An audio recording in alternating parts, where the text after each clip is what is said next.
So that's boxing at its finest right there. You heard it. They said it. Make that bet. Everything on the line.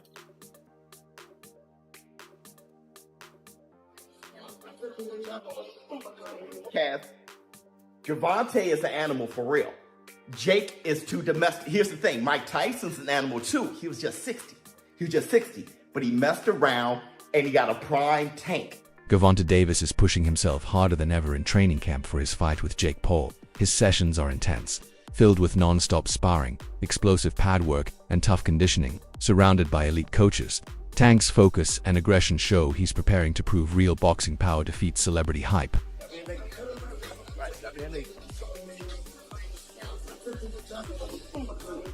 Showbiz, the adult, argues that Jake Paul may have made the biggest mistake of his career by calling out Gervonta Davis, a fighter still in his prime and more dangerous than ever. He highlights that Tank has already proven his ability to break down taller and stronger opponents like Ryan Garcia and Mario Barrios, showcasing not only his power but his adaptability. Showbiz explains that Jake might think he's following the same formula that worked against older names like Nate Diaz or when he mentioned Mike Tyson. But this situation is entirely different. Tank isn't a past his prime legend chasing paydays. He's an elite, active world champion with speed, precision, and knockout intent. According to Showbiz, Jake has stepped into a challenge that could expose the huge gap between an entertainer, learning boxing, and a true master in peak form. Emotionally, see if he's rattled. See, when it's all said and done, the whole talking shit goes out the window. Jake's scared. And let me tell you this too. I looked at I'm sizing them up. I'm looking at Tank and Jake, and I'm looking at him. Tank can reach him too. He reached Ryan Garcia. He reached Mario Barrios. I was like, he ain't gonna be able to reach him. He's gonna reach him. I saw Tank's gonna reach him. He knows he's gonna reach him. Listen, I wanna say this too. Funny as hell. Before I say all this, Alicia Baumgardner, shout out to you, girl. I couldn't believe out of all the women to be the first one to do 3-minute, 12 rounds is Alicia Baumgardner. Not really known for having great endurance, great stamina, and she's doing this shit. Shout out to Alicia Baumgardner. Because, what's her name, Layla? I don't really know her like that. But she looks like she ain't rattled by Alicia, so that's a perfect dance partner for that. Try to drag Alicia Baumgardner into lake water, see what's going on with that. Shout out to Alicia Baumgardner. But let's get back to Tank. First of all, Tank knows what he's doing. Tank Davis, he said, he was just making all these implications that it's going to be scripted. When he said, you're paying me, and then he was like, yo, you're going to have to give me extra, and then he said that this is scripted. At the end of the day, I gave this little guy an opportunity. He should be thanking me. I'm paying him. I'm his boss. He reports to me, and I'm going to fucking son him on November 14th. So fuck you, little man. You paying me? Are you paying me? 100%, yeah. 100%? 100%. 100%. Facts? Correct. Yes? Correct? Correct. I'm your daddy. 40. What 40 at? Some boxing experts believe Gervonta Davis may have taken on a challenge too big this time. They warn that Jake Paul's size and natural strength could make a real difference once both are in the ring. While Tank's speed, timing, and knockout power dominate smaller divisions, moving up to fight someone heavier could test his limits. Analysts stress that weight classes exist for fairness, and crossing them can be dangerous. Even with Tank's elite skills and killer instinct, facing Jake Paul, a naturally bigger and stronger opponent, brings a new level of risk that shouldn't be overlooked. All of a sudden, we want to know, who will win in this fight? Jake Paul or Tank Davis? It's a legit question. And I actually want to really hear your thoughts on who do you think is going to win. Because I know what Vegas is saying, but I want to know what you think. Personally, I think Tank too little, bro. Yo, I think Tank too little. I'm so glad you have a brain on your fucking shoulder. I think Tank too little. I said, bro. I think Tank's too little. That's what I'm saying. That weight class is for a reason. Davis that weight class is for a reason. 5'5", 135 pounds. Jake Paul is 6 feet, 205 pounds. That's what I'm saying. Dog. He's too 6'1", little. 205. Everybody's like, yeah, bro, but Tank it only takes one good punch. Yes, it takes one good punch when you're about the same size. There's a 60, 70 pound difference in weight in these people. I don't think nobody puts the physics in mind. Jake Paul gets punched in the face by dudes 200 pounds with all their might on a weekly basis. A 135 pound puncher, bro. If y'all remember the Mayweather versus Conor McGregor fight, Conor walks around like 180 on the regular. He's like 5'9", 180. Mayweather's like 5'7", 145. That 30 pound difference, bro. If you remember that fight, Mayweather was putting mittens on Conor. Guess what happened to Conor? He didn't hit the ground once. No. He lasted all 12 rounds getting hit with flurries. I'm talking about Mayweather was having his time. He's being cocky with it, hitting him with all kind of combos. And we're watching the last 3 rounds of that shit like, yo, knock him out. And you know what? He could not knock him out. because Conor gets punched by people that are 170, 180 pounds on a regular. And just that 20, 30 pound difference, it was like impossible for him to do anything. And that's exactly what I feel like is going to happen versus Jake and Tank. Everyone who watched Gervonta Davis at the press conference noticed how calm, composed, and self-assured he was. Unlike Jake Paul, who thrives on provocation and showmanship, Tank stayed focused and unbothered, showing the discipline of a fighter who knows exactly what's at stake. His confidence wasn't loud. It was quiet and controlled, reflecting years of top-level experience. For Gervonta, this fight isn't about fame or social media hype. It's about proving that skill, patience, and ring intelligence still define true boxing greatness. Every word he spoke and every look he gave carried meaning. While Jake tried to entertain, Tank showed professionalism and determination. His poise reminded everyone that champions don't need chaos to shine. They rely on preparation, precision, and belief. The press conference proved one thing: Tank Davis is ready to fight, not perform. In the press conference, and you can tell, you can just look at him and tell, like, no, this dude he's gonna get this money for sure, because there's so much money out there to be had. But Jake Paul better be not playing around, man. Not get cute, not play any games, don't hit him in the back of the head, don't rabbit punch him, don't do any of that stuff, man, because Mike Tyson, first of all, a lot of people think Mike Tyson was pulling punches on Jake Paul, and a lot of people think that Anderson Silva was pulling punches on him too. You're not gonna have a little Gervonta out there pulling punches on you, man, if you're out there playing games. So, I don't like the fight at all. However, as far as it being an entertaining situation, I almost guarantee you that fight itself is going to be entertaining. That it's going to be something that you look at and you're going to say, man, everybody's going to watch it. Everybody's going to want to know what happens in it. But at the same time, it's kind of like what people think, when you see a car crash, like you're driving down the road and all of a sudden the traffic gets heavy and you're like, man, I'm going to be in traffic for a long time. And then you drive forward a little bit and then you see, oh man, this is some accident on the other side of the road and everybody just slowing down to watch. That's the type of entertainment that you can expect from this fight between Gervonta Davis and Jake Paul. There's going to be a lot of people watching it, but I gotta say, man, you really can't blame the guy on what he's doing. And there's a lot of criticism flying on Gervonta Davis. It's not Gervonta Davis's fault that boxing took this turn. This turn of these exhibition fights and people not caring about the belts and all of that stuff came with Floyd Mayweather Jr., man. Teddy Atlas, a respected boxing analyst, draws comparisons between Jake Paul's upcoming fight with Gervonta Davis and the previous exhibition between Logan Paul and Floyd Mayweather. He believes that while Jake may have a size and reach edge, experience will ultimately decide the result. Atlas emphasizes that Davis has spent years mastering the craft at the highest level, developing instincts and composure no one can teach. Unlike Logan's cautious approach against Mayweather, Jake will face a relentless fighter who knows how to capitalize on every mistake. In Atlas's view, Tank's ring IQ and timing will completely neutralize Jake's power and physical advantages. I want this, or I like this when I heard it. No, I didn't like it, to be honest, for the optics and everything else I just said.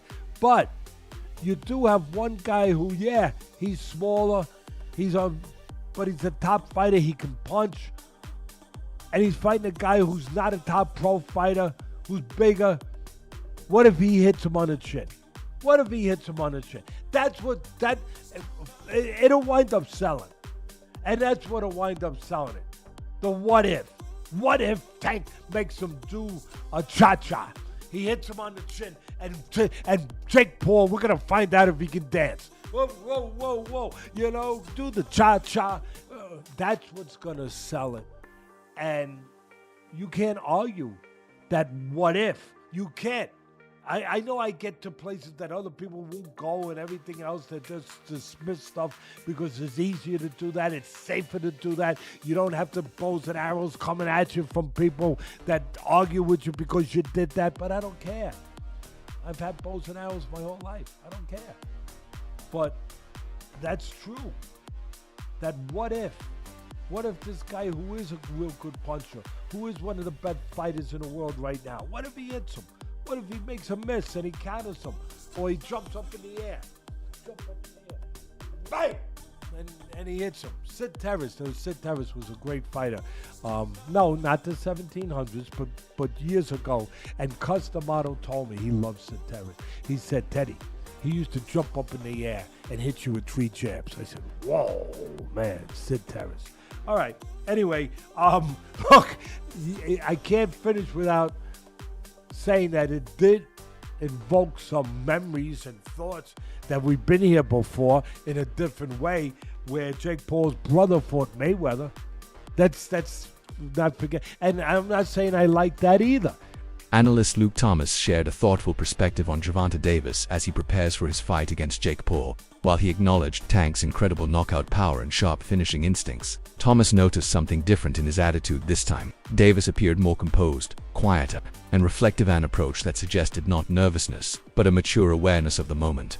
According to Thomas, this mindset shows a fighter who understands that this bout goes beyond money or fame. It's about protecting legacy, defending real boxing, and pushing back against the rise of celebrity fighters. Thomas explained that mental shifts like this occur when athletes feel they're part of something bigger than one fight. The challenge isn't only physical, it's psychological: testing, focus, patience, and emotional discipline under pressure. For Davis, that calm seriousness could be his biggest weapon or his hardest test.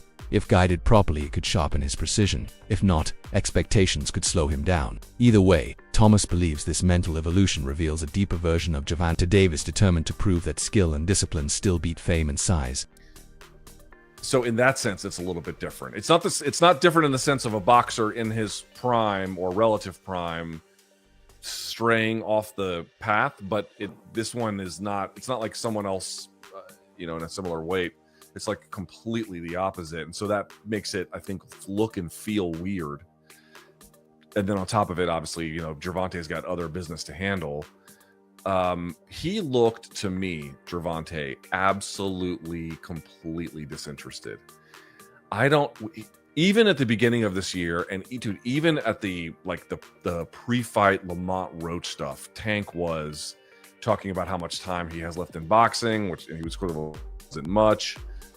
The Lamont Roach fight, it blew up in his face, but Lamont Roach was cherry picked. I think Tank thought, I'll just fight another guy from, the mid-Atlantic area who's, remember Roach came up from 30 to 35 to fight him, and Tank thought he was just going to cruise, and then it blew up in his face, and, you're left with that. So, you're making a point about, he's got this obligation. That's true, but he was already fucking around. He was already taking opponents that, again, I think Roach showed everyone that was a mistake, but put yourself in Tank's mind. Tank was taking a fight against someone he was clearly, in his mind anyway, better than, and was just going to cruise.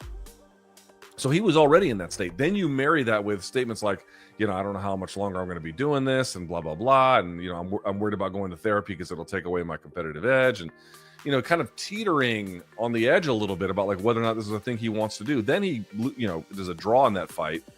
The rising tension between Jake Paul and Gervonta Davis perfectly shows how this fight blurs the line between spectacle and real competition. Their heated face-off wasn't just aggression, it represented the story driving the event. On one side is Jake Paul, a larger-than-life internet celebrity turned fighter who uses power, confidence, and media attention to build hype. On the other is Gervonta Davis, a decorated world champion known for precision, timing, and elite ring IQ. The matchup excites fans because it raises a classic question: can raw size and strength overcome refined skill and experience? This clash goes beyond personal pride. It reflects the direction of modern boxing, where entertainment and true athletic ability collide. Jake represents the new era of celebrity boxing, while Tank symbolizes the sport's pure discipline and heritage. Their showdown isn't just about victory, it's about proving which world really owns the ring. As fight night approaches, excitement grows, not just for the punches, but for the message this battle sends about boxing's future.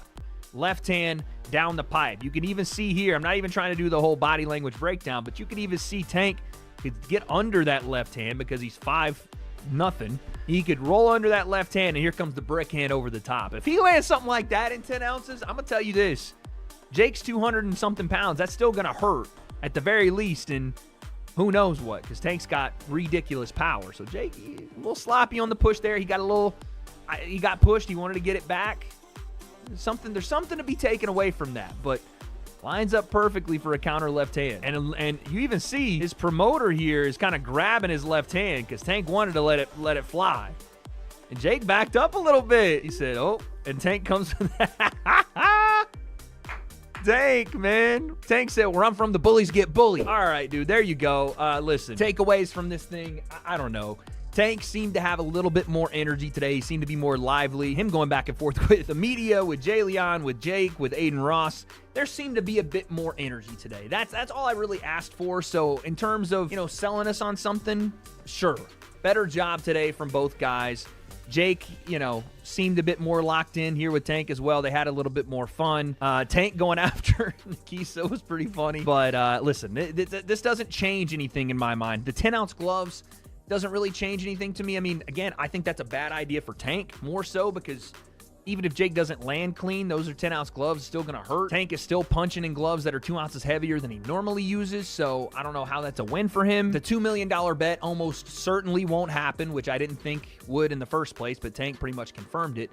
And we're all left with the same kind of idea that we thought about this to begin with. This is an entertainment exhibition that we know is going to draw a ton of eyeballs. I'm going to watch, and there's going to be great high-level competition boxing on the underneath card. And even in the main event, if something is to happen, if someone is to get knocked out, it will go mega viral, and both these guys are going to make a shit ton of money. Promoter Nikisa by Darian added hype to the matchup by revealing the official rules. He confirmed that both Jake Paul and Gervonta Davis will wear 10-ounce gloves, a decision that immediately sparked debate among fans and analysts. Typically, bigger fighters use larger gloves to lessen punching impact, so this choice favors speed and precision over safety. Considering Jake's size advantage, smaller gloves help level the field and could make exchanges more dangerous. By Darian's statement highlights how carefully the event is built to balance spectacle and fairness, ensuring equal risk for both fighters. It also raises anticipation, as lighter gloves promise a faster, more explosive fight where every punch carries game-changing potential. At 195 max weight. Okay. 10 3-minute rounds. Okay. And 12-ounce gloves. And most of you guys know boxing, right? Most of the fights are with 10-ounce gloves. Fighters spar in 16-ounce gloves. 12-ounce and 10-ounce gives you a little bit more safety, which is the key here, given the size difference, but there's a massive experience difference. We will have 3 world-class judges ringside that the commission has approved to ensure there's a rendered decision for the fans. It will not go on their record, but there will be 3 experienced judges, some of the best in the business, giving their view of who won the fight. So let me just follow up with this then. The Florida statute says that it means an exhibition means a boxing, kickboxing, or mixed martial arts. You saw the exhibition of Floyd and Logan. Okay. So just go with that, and if they weren't trying to hit each other, then tell me they weren't trying to hit each other. The upcoming clash between Gervonta Davis and Jake Paul has taken over boxing headlines, but Floyd Mayweather has once again found a way to redirect attention toward himself. For years, Floyd has mastered staying relevant, always appearing whenever the spotlight shifts away, making sure no major event happens without his presence being noticed. His latest move reminds everyone of his unmatched ability to control headlines beyond the ring. Still, while debates continue, some believing in Jake's size, others trusting Tank's power, Gervonta stays focused. He's training hard, staying quiet, and preparing to prove that skill and discipline still run the sport. In the end, people can argue and analyze, but Tank's actions inside the ring will speak louder than any promotion or headline surrounding this fight. Jake Paul will face Gervonta Davis in an exhibition match. Quote, "You can't do a fight like that as a pro fight," Shipman said. It'll be an exhibition fight, end quote. Similarly to the concerning location move, he states that the main reason for this is the significant weight disparity between the 2 opponents. An exhibition is defined by Florida statutes as a boxing, kickboxing, or mixed martial arts engagement in which persons participating show or display their skills without necessarily striving to win, using strikes, elbows, blah, blah, blah. So the key word here is, key phrase, show or display their skills without necessarily striving to win. That's it for today's video. Stay tuned. Until next time.